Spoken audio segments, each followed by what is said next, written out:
श्री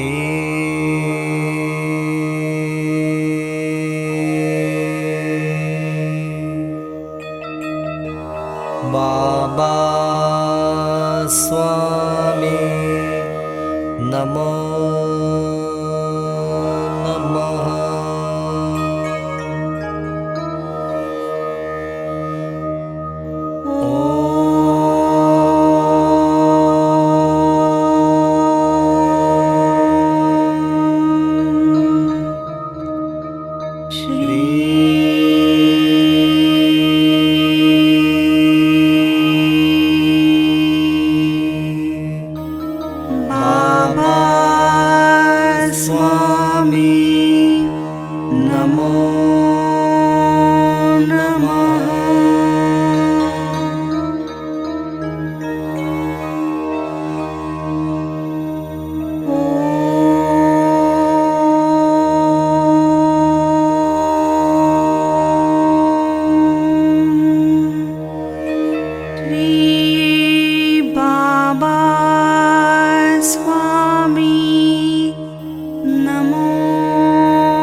बाबा स्वामी नमो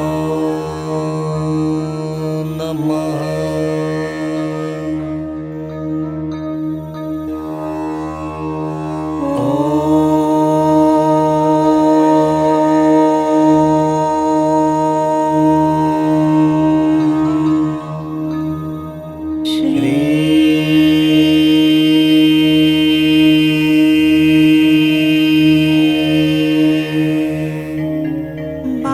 बाबा स्वामी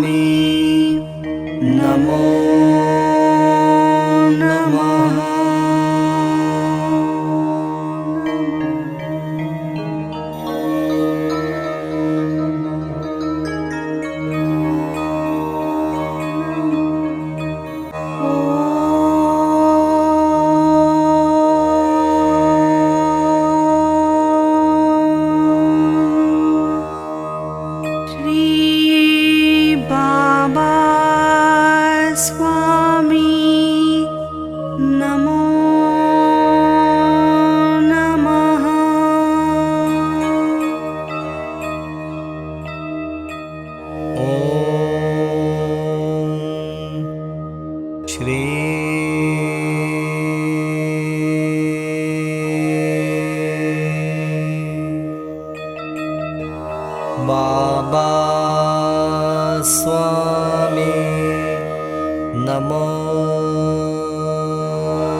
बाबा स्वामी नमो नमः।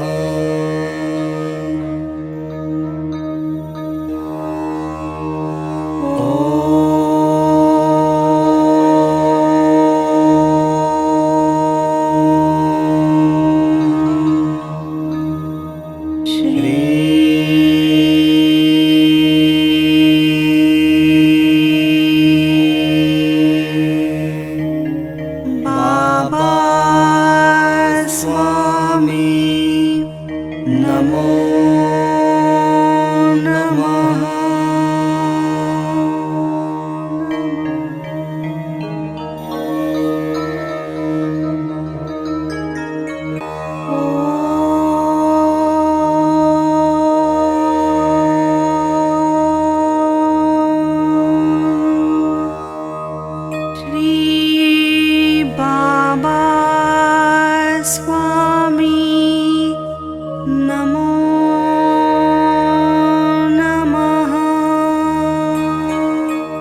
बाबा स्वामी नमो नमः।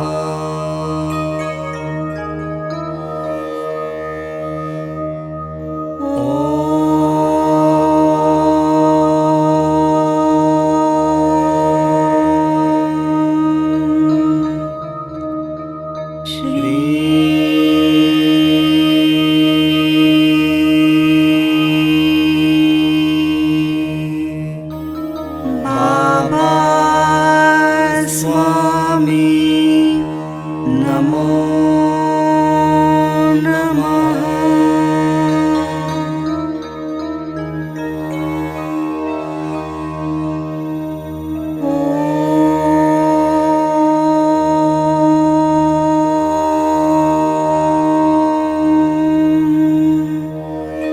श्री बाबा स्वामी नमो नमः।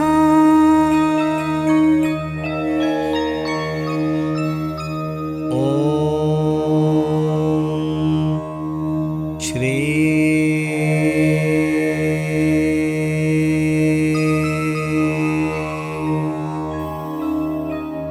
बाबा स्वामी नमो नमः।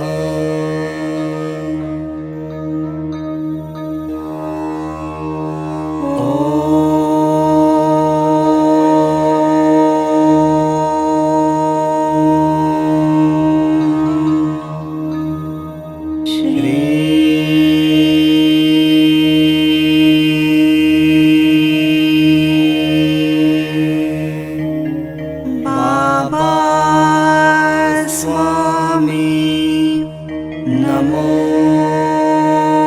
नमः।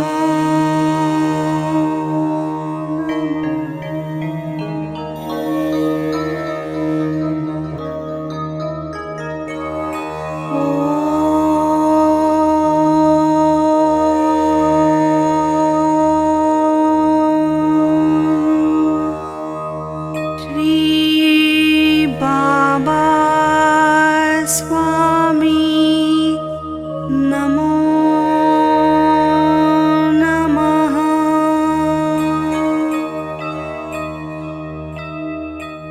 ॐ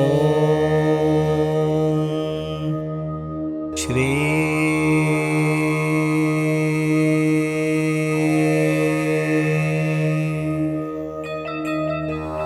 बाबा स्वामी नमो नमः।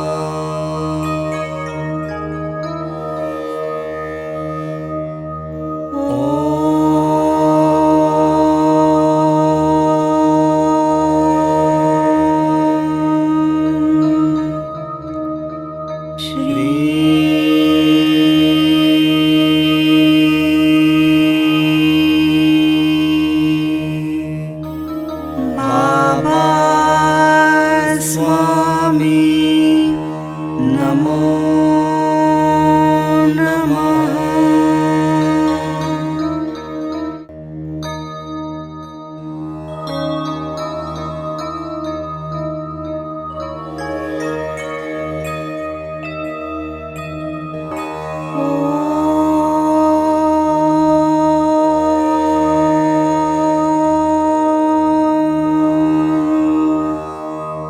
श्री बाबा स्वामी नमो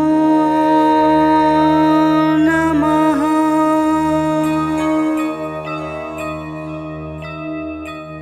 ॐ श्री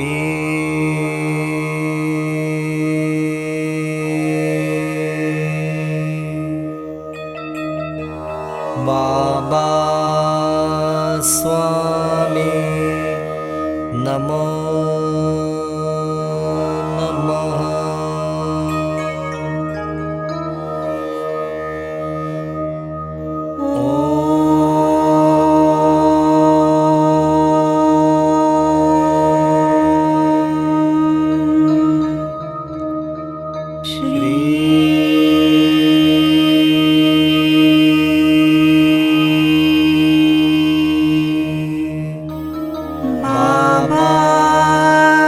स्वामी नमो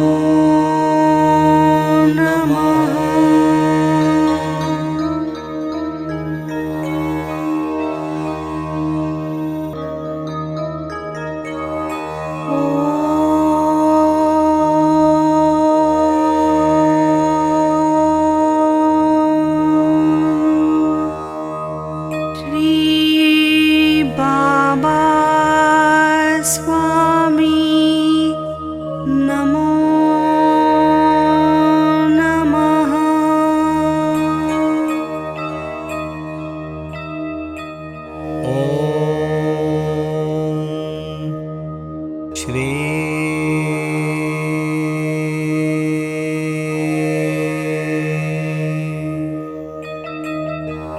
बाबा स्वामी नमो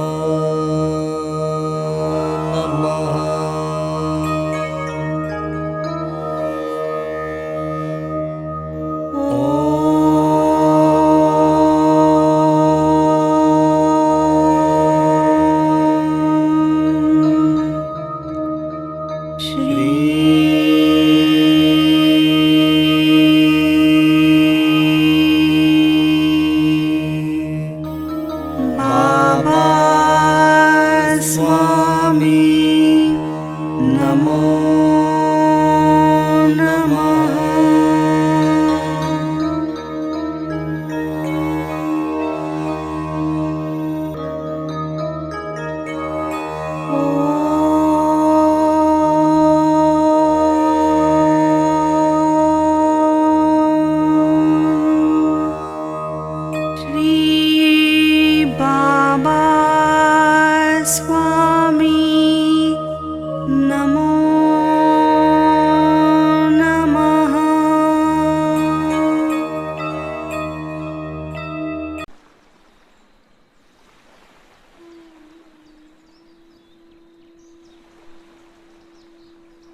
गुरुर्ब्रह्मा गुरुर्विष्णु गुरुर्देवो महेश्वरा गुरुर्साक्षात् परब्रह्म तस्मै श्रीगुरुवे नमः।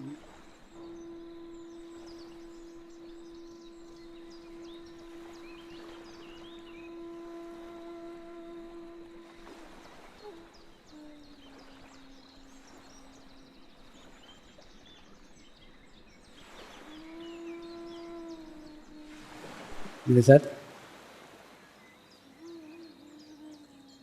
ध्यान की शुरुआत करेंगे।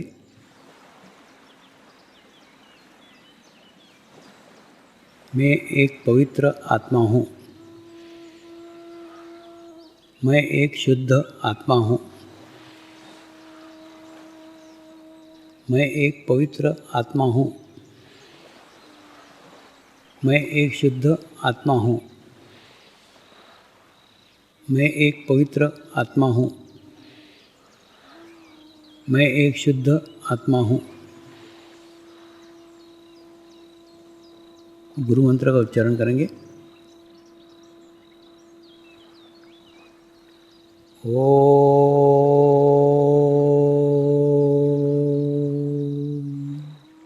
श्री शिवकृपानंद स्वामी नमो नमः।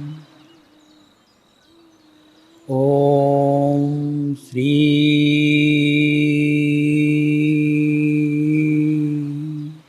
शिवकृपानंद स्वामी नमो नमः। ओम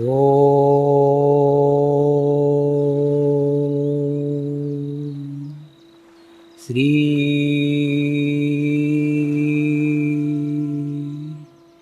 शिवकृपानंद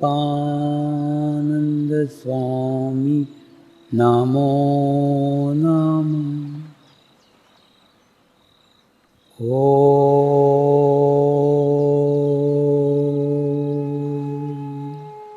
श्री शिवकृपानंद स्वामी नमो नमः। ॐ श्री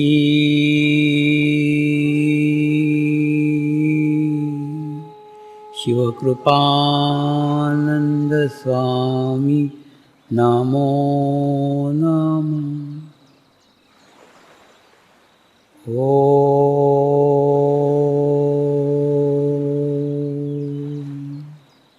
श्री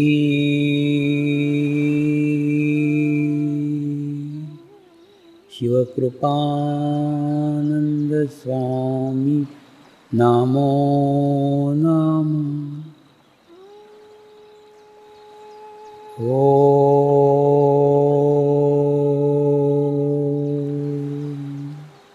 श्री शिवकृपानंद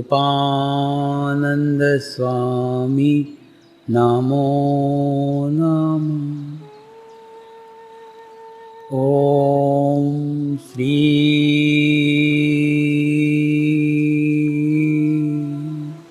शिवकृपानंद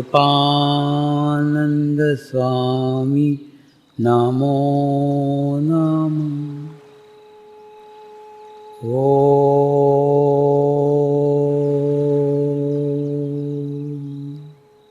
श्री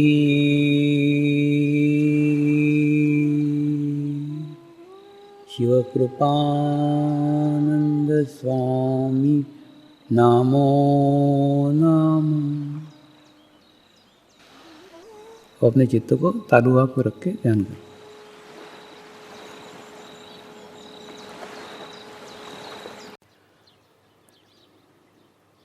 आए हुए सभी पुण्य आत्माओं को मेरा नमस्कार।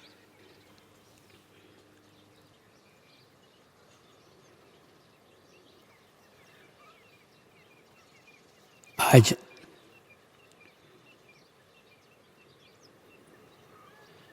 महाशिवरात्रि के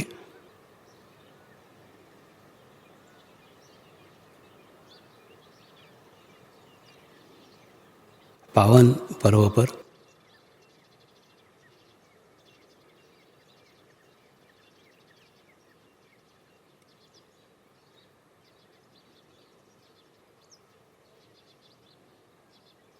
हम सभी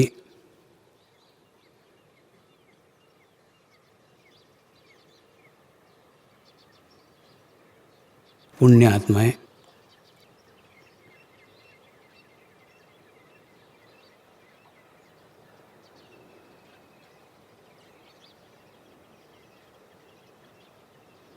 आत्मचिंतन करने के लिए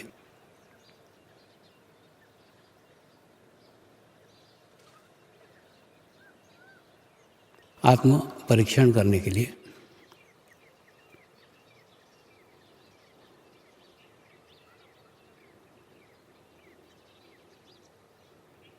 एकत्रित हुई है।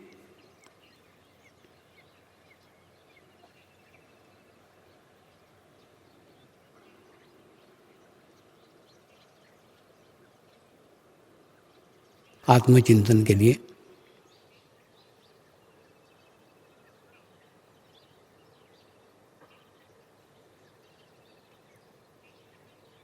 महाशिवरात्रि जैसे पावन पर्व से अच्छा कोई अवसर नहीं हो सकता।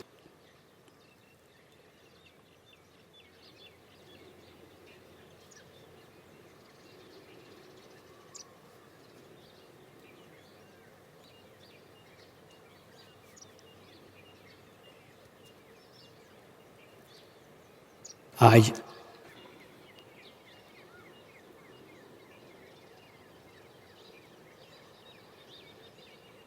गुरु कार्य का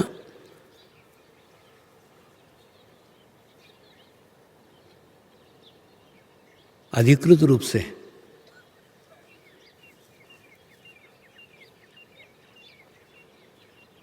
प्रचार कार्य के 19 वर्ष पूर्ण हुए।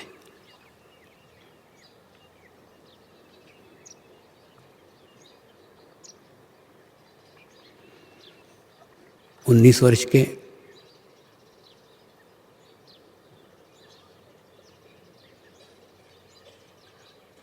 कार्यकाल में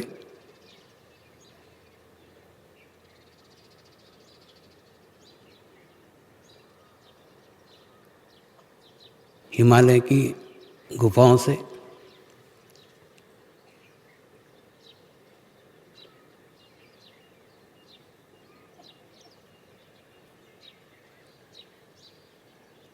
विश्व के कोने कोने में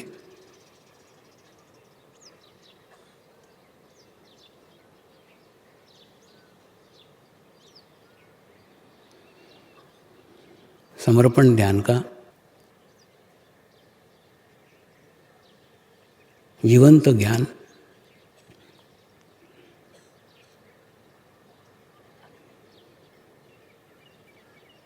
पहुंचा है। और आज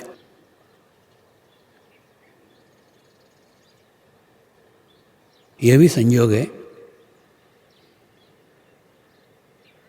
कि 19 वर्ष पूर्ण हुई।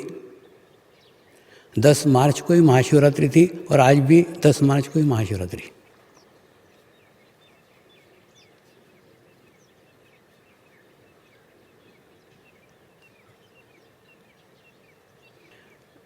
देवों में देव,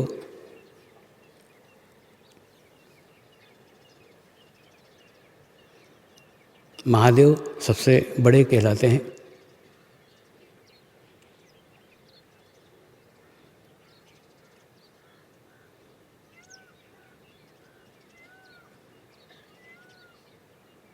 वो इसलिए भी बड़े हुए हैं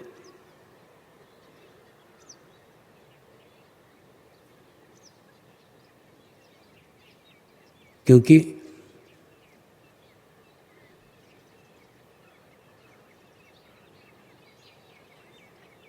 व्यवस्था, सत्ता, पुण्यवान, पापी, देव, राक्षस, अच्छा, बुरा, इन सब सीमाओं से, सब परिभाषा से वो काफ़ी ऊपर थे। उनको देवों ने भी प्रसन्न किया है और वर प्राप्त किए हैं, और राक्षसों ने भी प्रसन्न किया है और वर प्राप्त किए।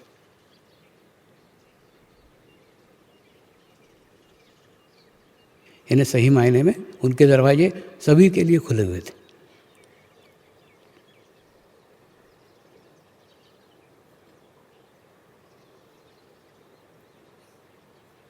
इसीलिए उन्हें भोलानाथ कहते हैं। एकदम भोले थे, एकदम सरल थे।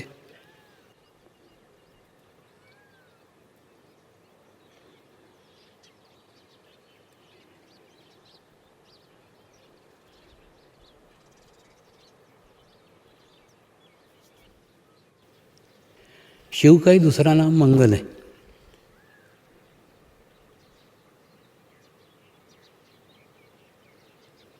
जो आपका संबंध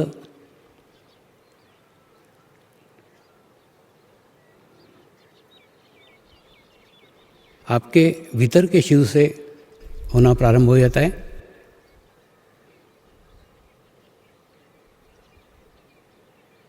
तो आपके जीवन में मंगल ही मंगल होना प्रारंभ हो जाता है।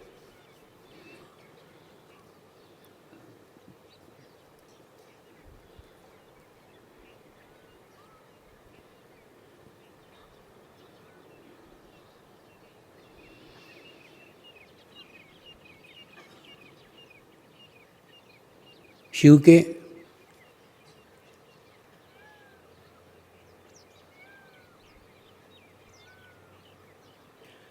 बाह्य स्वरूप तक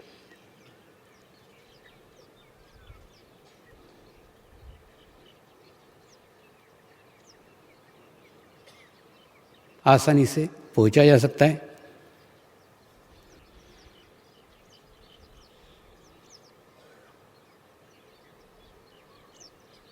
लेकिन शिव के भीतरी स्वरूप तक एक रूप है और एक स्वरूप है।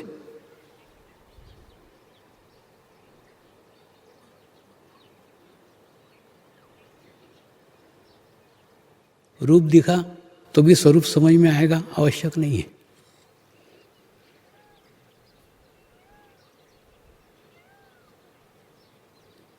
क्योंकि रूप का भी अपना एक आवामंडल होता है, रूप का भी अपना एक प्रकाश होता है, रूप का भी अपना एक दायरा होता है।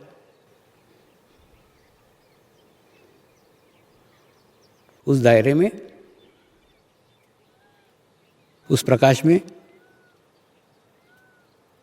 जैसे हम पहुँचते हैं, आंखें चकाचौंध हो जाती है।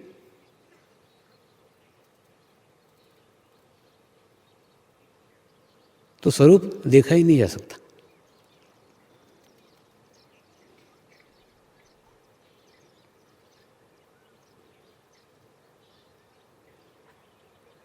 शिव का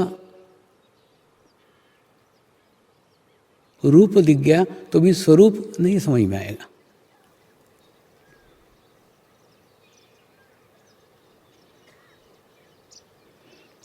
हाँ, लेकिन अगर स्वरूप समझ में आया, स्वरूप जान लिया,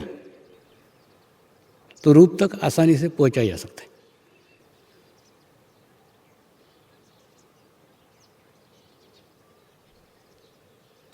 रूप जानना आसान है, स्वरूप जानना कठिन है।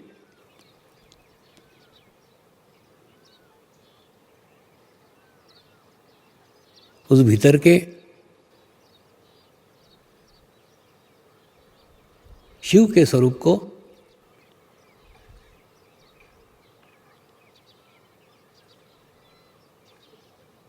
दिखाने वाला,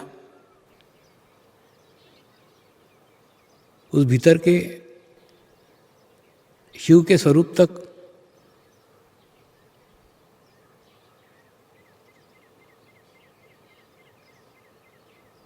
पहुंचाने वाला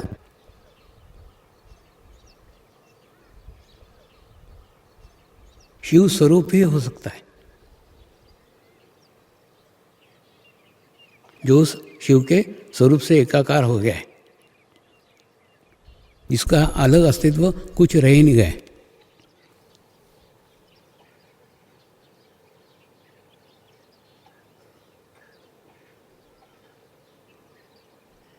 ऐसा कोई शिव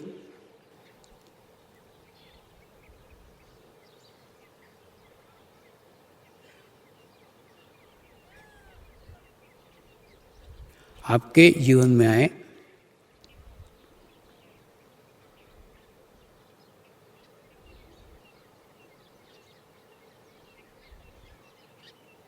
और आपको भीतर की यात्रा पे ले जाए,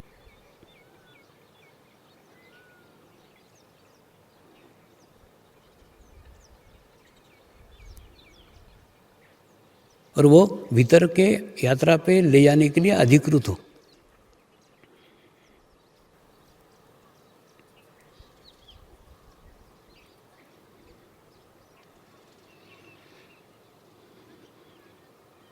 गुरु कृपा में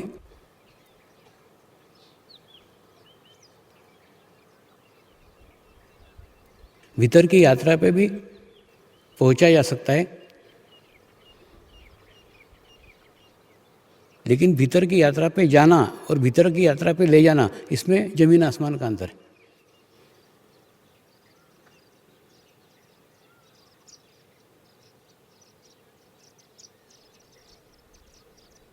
भीतर की यात्रा पे ले जाने के लिए अधिकृत व्यक्ति होना चाहिए।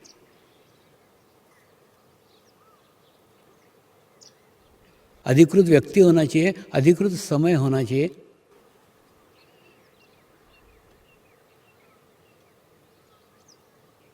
और अधिकृत आत्मा होनी चाहिए, जिसको भीतर जाने का अधिकार हो। किसी को पकड़ के अंदर नहीं डाला जा सकता।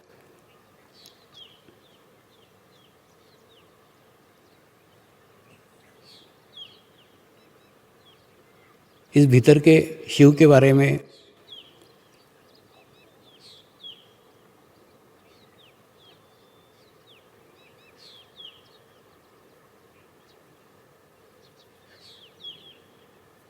इस भीतर के यात्रा के बारे में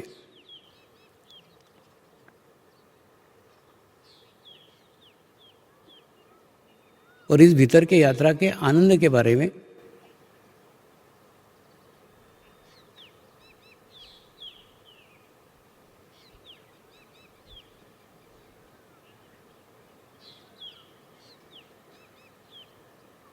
लिखना बहुत कठिन होता है।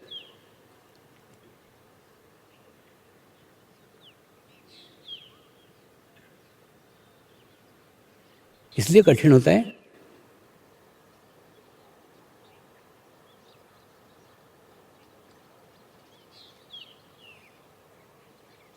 ये एकांकी मार्ग है, जो गया वो गया, वो वापस ही नहीं आया बताने को।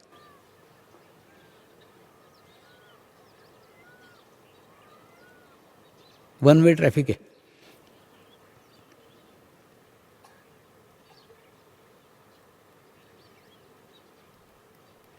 लेकिन पहली बार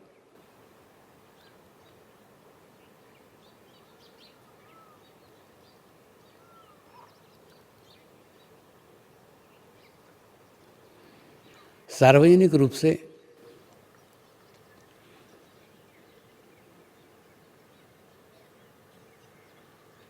गुरु आज्ञा से संत ज्ञानेश्वर जी ने ज्ञानेश्वरी में लिखा था।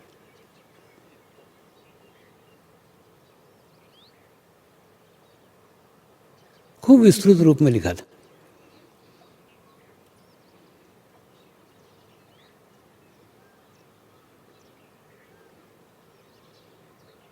लोग एकदम आसानी से समझ जाए ऐसा लिखा था।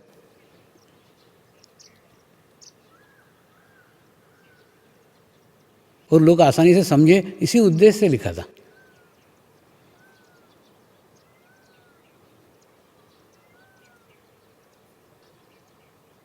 लेकिन ये भीतर का मार्ग भी कोई होता है, भीतर भी कोई शिव होता है, भीतर भी जाया जा सकता है।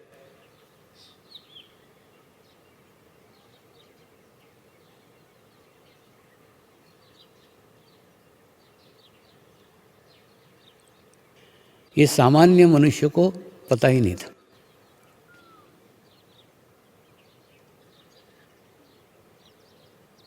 सामान्य मनुष्य को इसकी कोई जानकारी नहीं थी।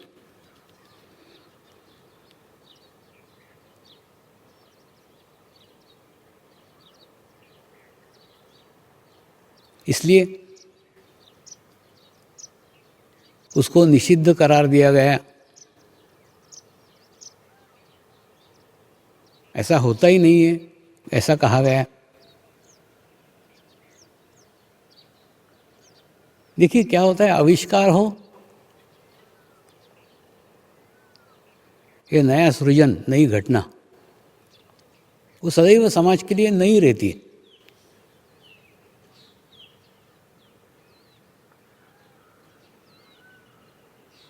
और हर दफे एक नकारात्मक दृष्टिकोण से उसकी ओर देखा जाता है।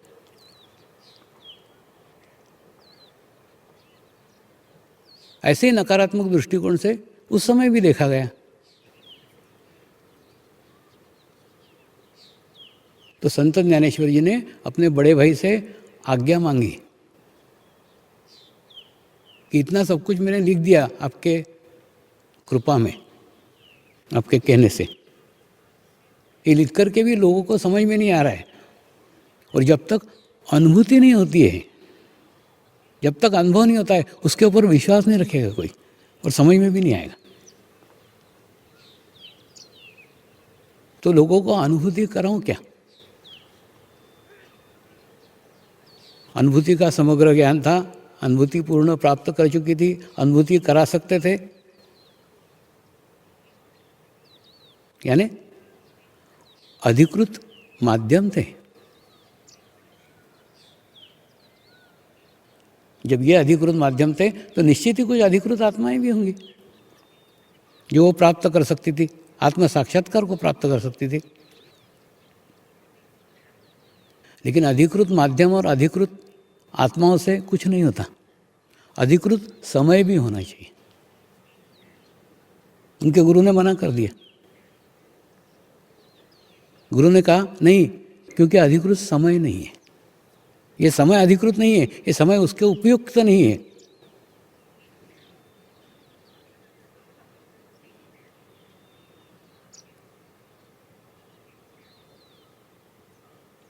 इसलिए अनुभूति नहीं करा सकता।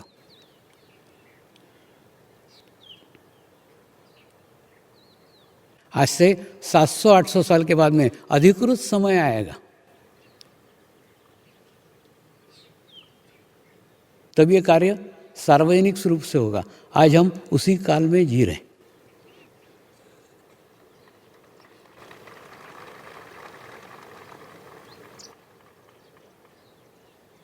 यानी अधिकृत समय भी कितना महत्वपूर्ण है, समझो।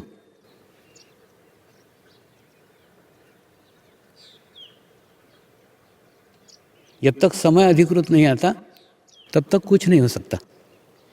बोलते ना, समय बड़ा बलवान, वही अर्जुन वही बाण। यानी अर्जुन भी वही था, बाण भी वही थे, केवल समय दूसरा था।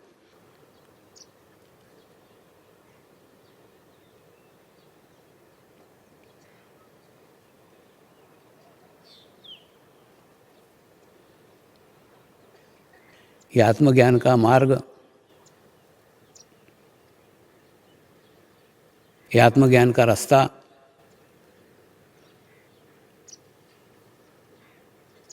कोई नया नहीं है, बहुत पुराना है। नया है तो समय नया है।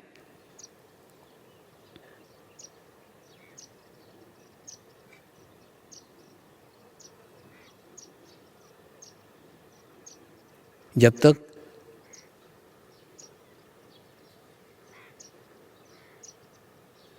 वह समय नहीं आता तब तक कुछ नहीं हो सकता।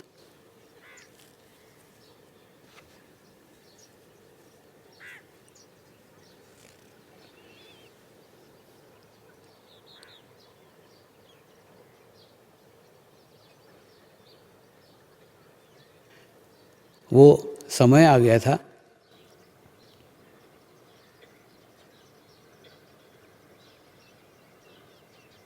इसीलिए वो ज्ञान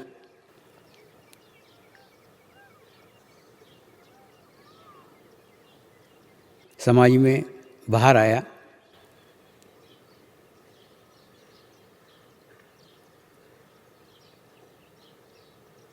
और ये सालों से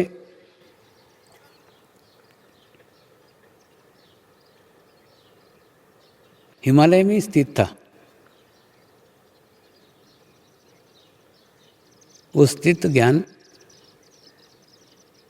सर्वसामान्य मनुष्य तक पहुंचा।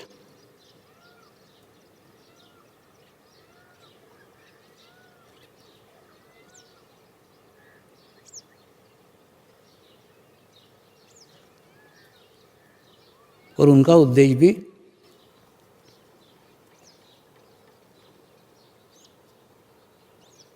सर्वसामान्य मनुष्य तक पहुंचाना ही था।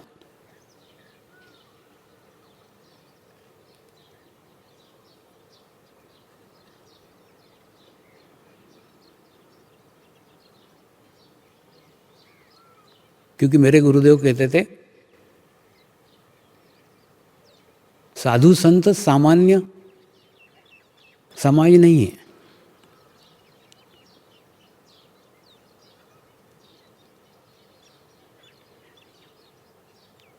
और परमात्मा की अनुभूति पे किसी का एकाधिकार नहीं है।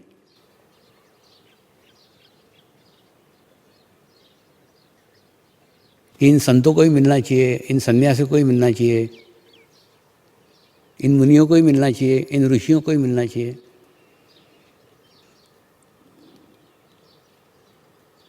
ऐसा किसी का भी एकाधिकार नहीं है। सर्वसामान्य समाज तक वो पहुंचना चाहिए।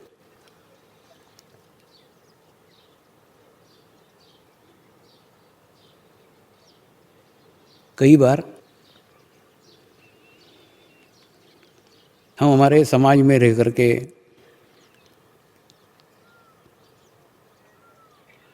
हम हमारे घर में रह करके हम हमारे गृहस्थी में रह करके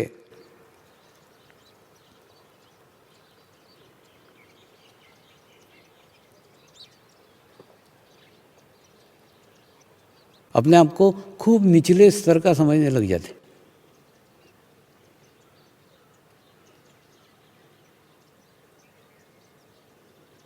और कई बार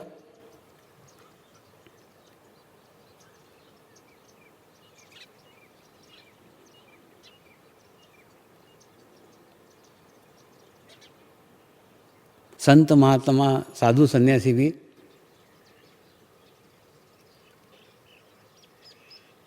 अपनी बोलचाल में बोलते हैं, गृहस्थी यानी जी का जंजाल है, गृहस्थी यानी कोयले की खदान है।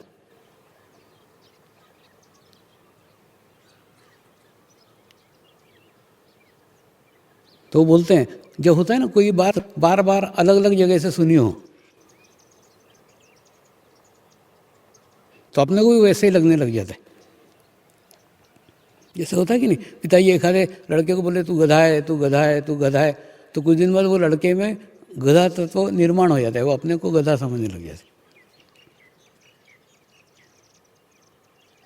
वैसे ही गृहस्थों को अगर निचले दर्जे का बार बार बताया गया है तो वो भी अपने आप को निचले दर्जे का समझने लग जाते हैं।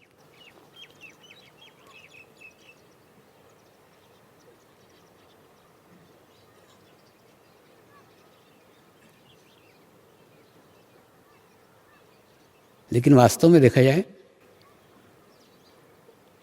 तो मर्वेश्वर के राज्य में सब समान है, सब एक जैसे हैं, कोई ऊंचा नहीं है, कोई नीचा नहीं।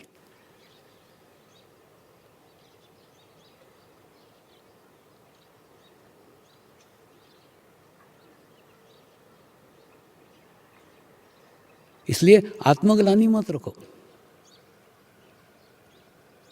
कि हम गृहस्थ हैं, हम गृहस्थी में हैं, हम प्रगति नहीं कर सकते, हम प्रोग्रेस नहीं कर सकते, हम आध्यात्मिक प्रगति नहीं कर सकते। इसका गृहस्थी से कुछ लेना देना नहीं है, आपकी शुद्ध इच्छा होनी चाहिए।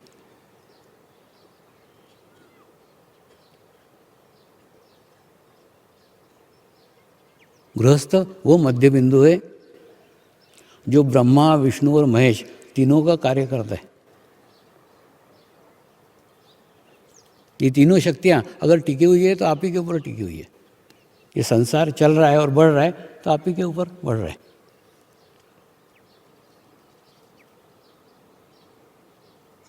देखो, नई प्रजा को उत्पन्न करके आप ब्रह्मा जी का कार्य कर रहे हो, इससे समाज वृद्धिगत हो रहा है, समाज बढ़ रहा है। दूसरा, उन बच्चों को पाल करके तुम विष्णु का कार्य कर रहे हो। और रही बात महेश की, तो जो साधु सन्यासी है, इन सब के आश्रम आपके ही तो डोनेशंस पे चलते हैं, आपके ही तो दान पे चलते हैं, आपके ही तो मदद पे चलते हैं, तो तीनों को मदद करो, तीनों क्षेत्रों में कार्य कर रहा है। इसलिए कभी मन में मतलब कि हम कुछ कमज़ोर है, हम कुछ वीक है, कुछ नहीं है।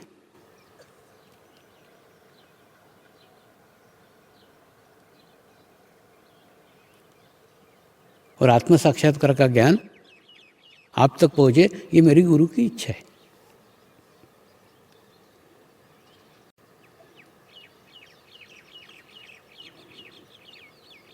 समर्पण ध्यान को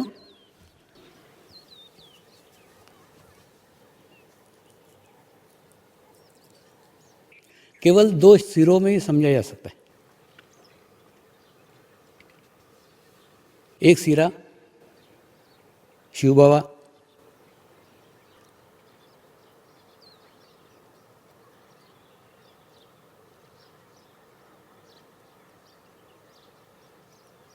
जिन्होंने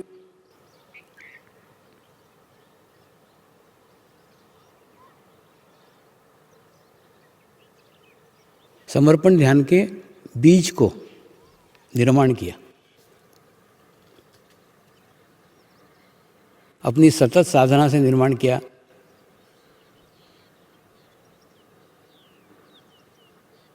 ग्रहण किया,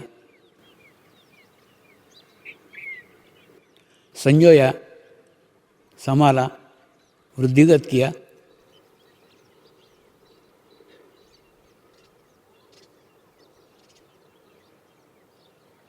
और समाज तक पहुंचाने के लिए माध्यम तक पहुंचाए।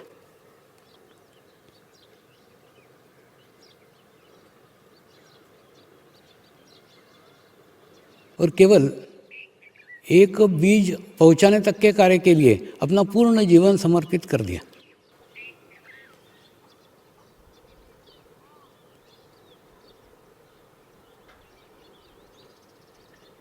जीवन में एक ही उद्देश्य,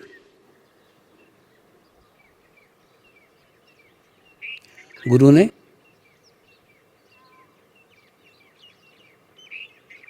मुझे जो बीज दिया है, उस बीज को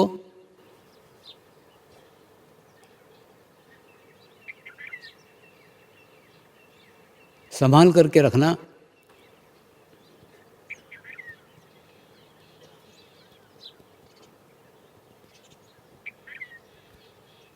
बीज को वृद्धिगत करना,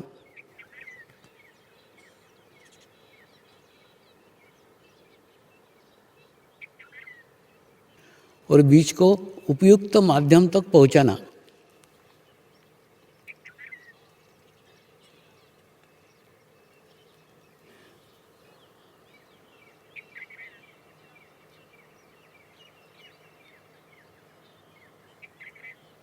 यही मेरे जीवन का उद्देश्य।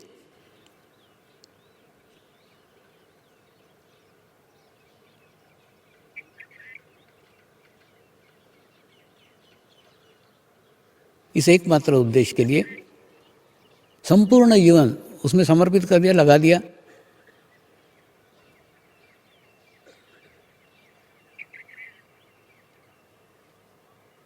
इसलिए मुझे वो सिरा याद है जो शिवोवा के रूप में था।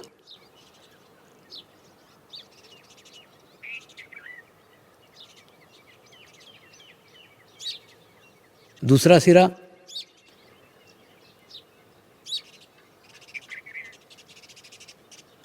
उस माली का था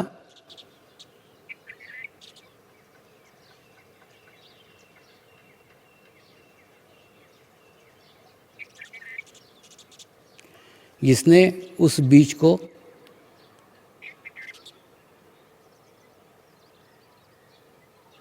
बीज से वृक्ष बन जाने में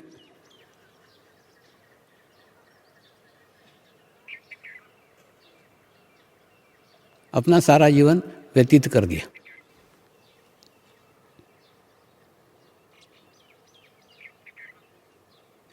कितने ही अच्छे किस्म का बीज हो,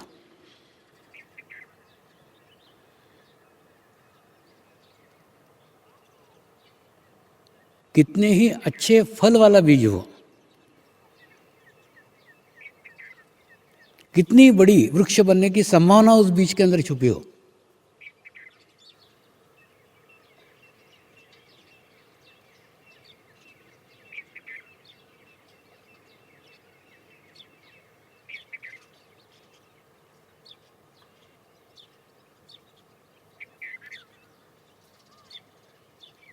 वो बीज जब तक वृक्ष नहीं बनता तब तक संभावना ही रहती।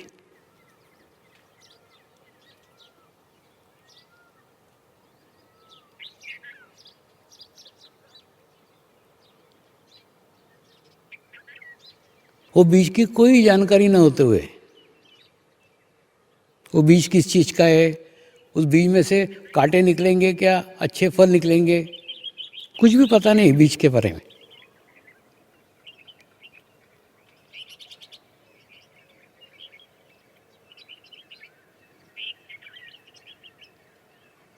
फिर भी उस बीज को अच्छे से आला बनाया, आला बना करके उसमें पानी दिया। जिस प्रकार से एक छोटे से बीज को अंकुरित होने के लिए थोड़े से पानी की आवश्यकता होती है, और अंकुरित होने के बाद फिर झाड़ी से पानी देने की आवश्यकता होती है, और जैसे जैसे अंकुरित होता है वैसे वैसे उसको संभालना और कठिन हो जाता है।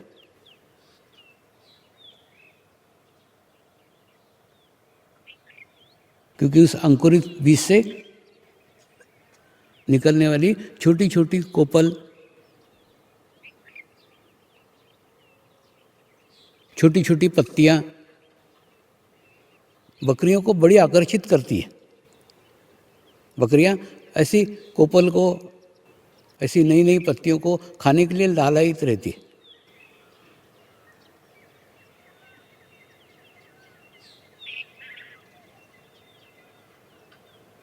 तो एक और बीज को अंकुरित होने देना, उसके आवश्यकता के अनुसार उसको पानी देना, खाद देना। और पानी और खाद ही काफ़ी नहीं है, उसके आसपास जो खरपतवार उगती थी, होती थी नहीं, छोटा सा अगर कोई बीज लगाया, कोई अंकुरित हुआ, उसके आसपास घास उगाएगी। यानी आप कितना भी पानी दो, आप कितना भी खाद दो, वो उस अंकुर तक कम पहुंचेगा, आसपास की घास ही उसको खा जाएगी। तो उस घास को भी उखाड़ना।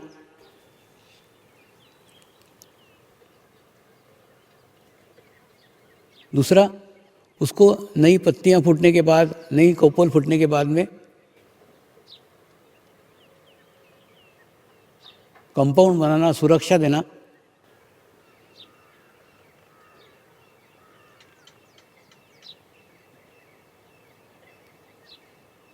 ऐसे बीज से वृक्ष बनने के लिए एक लंबा सफ़र तय करना पड़ता है, 20 साल का, 25 साल का। और 20-25 साल तक वो बीज किस चीज़ का है ये भी पता नहीं है, उसके बावजूद भी उस बीज को संभालते हुए, वृद्धिगत करते हुए, बीज से वृक्ष बनाने का कार्य माली करता है।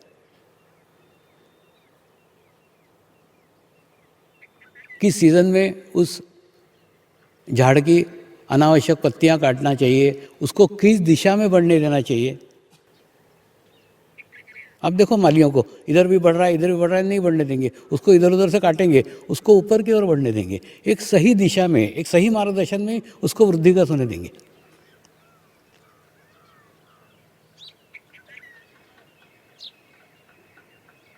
ऐसे माली का कार्य गुरु माँ ने किया है।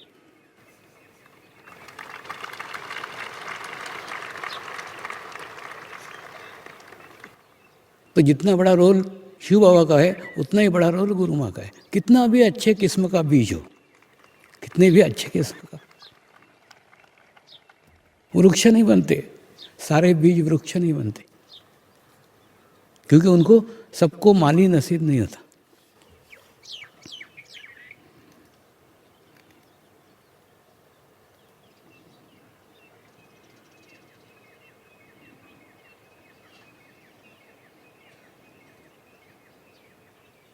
तो मुझे समर्पण के 2 ही सिरे पता है।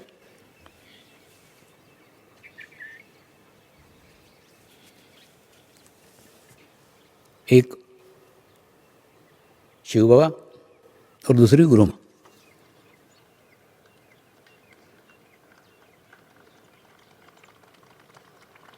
सारा समर्पण बस इसी के बीच में है।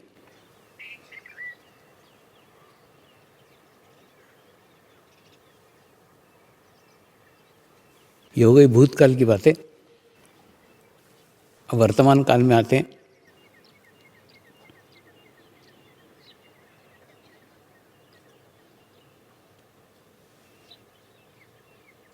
तो यह गहन ध्यान अनुष्ठान आज तक जितने गहन ध्यान अनुष्ठान हुए उससे सबसे अच्छा सिद्ध हुआ है।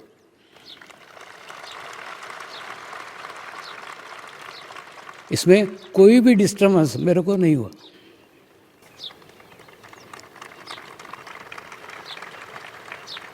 और उस सब के लिए आप धन्यवाद के पात्र हैं।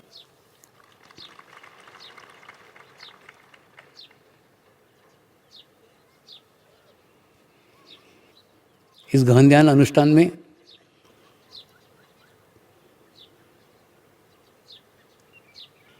एक और हिमालय का समर्पण योग के आगे लिखना प्रारंभ हुआ। वो चल रहा है, सतत चल रहा है कार्य। अभी भी वो हिमालय में ही है।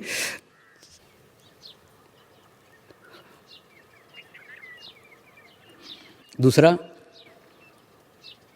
राजकोट के सौराष्ट्र समर्पण आश्रम के लिए मूर्ति की प्राण प्रतिष्ठा हुई है।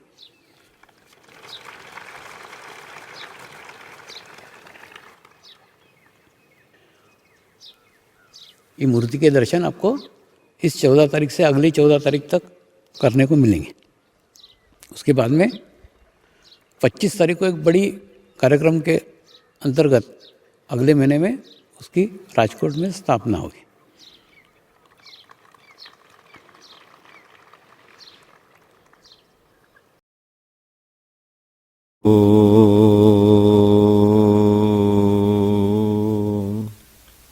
प्रार्थना करेंगे। हे परमात्मा, हम सभी पवित्र आत्माएं हृदय से प्रार्थना करते हैं कि सारे विश्व में शांति हो, सारे विश्व के सभी आत्माओं की आध्यात्मिक एवं सर्वांगीण उन्नति हो। हमारे सद्गुरु श्री शिव कृपानंद स्वामी जी का स्वास्थ्य सदैव अच्छा रहो एवं उनकी आयु दीर्घ हो। हे परमात्मा, हम सभी पवित्र आत्माएं हृदय से प्रार्थना करते हैं कि सारे विश्व में फैला हुआ कोरोना की बीमारी से मानव जाति को मुक्त करने की कृपा करे, मानव जाति को मुक्त करने की कृपा करे, मानव जाति को मुक्त करने की कृपा करे। शांति। ओम द्यो शांति अंतरिक्षगम शांति पृथ्वी शांति रापः शांति रौषधयः शांति वनस्पतयः शांति विश्वे देवाः शांति ब्रह्म शांति सर्वगुं शांति शांतिरेव शांति क्षमा शांतिरेधि। ओम शांति शांति शांति सर्वारिष्ट सुशांतिर्भवतु।